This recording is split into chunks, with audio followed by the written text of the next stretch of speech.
అనంతపురం జిల్లా కళ్యాణదుర్గం పట్టణం హిందూపురం రోడ్డులో డ్రైనేజీ పనులు జరుగుతుండగా విధి నిర్వహణలో భాగంగా పనులు పర్యవేక్షిస్తున్న మున్సిపల్ కమిషనర్ వంశీకృష్ణ భార్గవపై వైసీపీ నాయకుడు మాజీ మార్కెట్ యార్డు చైర్మన్ బిక్కి నాగలక్ష్మి భర్త బిక్కి హరి ఆయన అనుచరులు కమిషనర్ విధులకు ఆటంకం కలిగిస్తూ అసభ్యకరమైన పదజాలంతో దూషించి ఆయనపై దాడికి దిగడం చాలా దారుణం.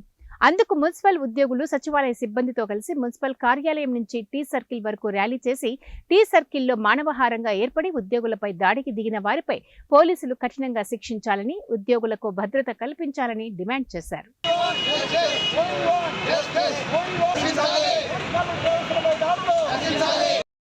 7వ తారీఖు మధ్యాహ్నం మున్సిపల్ కమిషనర్ గారు రోడ్డు విస్తరణలో భాగంగా హిందూపురం రోడ్డు నందు విధులు నిర్వహిస్తున్నప్పుడు ఆ విధులకు ఆటంకం కలిగిస్తూ బిక్కే హరి మరియు అతని అనుచరులు కమిషనర్ గారి విధులకు ఆటంకం కలిగిస్తూ వారిపైన దూషణలు చేస్తూ దాడికి దిగడం జరిగింది. ఇటువంటి దాడులను ఏ పురపాలక సంఘ ఉద్యోగులైనట్టు కూడా భరించేది చాలా కష్టంగా అని చెప్పి మేము భావిస్తున్నాము. అందులోనూ మున్సిపల్ కమిషనర్ పైనే ఇటువంటి దాడులు జరిగితే మున్ముందు చిన్న ఉద్యోగస్తులైనటువంటి మాకు రక్షణ లేదని చెప్పి మేము భావిస్తున్నాము. కాబట్టి ఇటువంటి చర్యలకు పాల్పడినటువంటి వారిపైన వెంటనే చర్యలు తీసుకొని వారిని కఠినంగా శిక్షించి మా ఉద్యోగాలకు రక్షణ కల్పించాల్సిందిగా ప్రతి ఒక్కరిని అంటే పోలీసు వారిని కోరుకుంటున్నాము.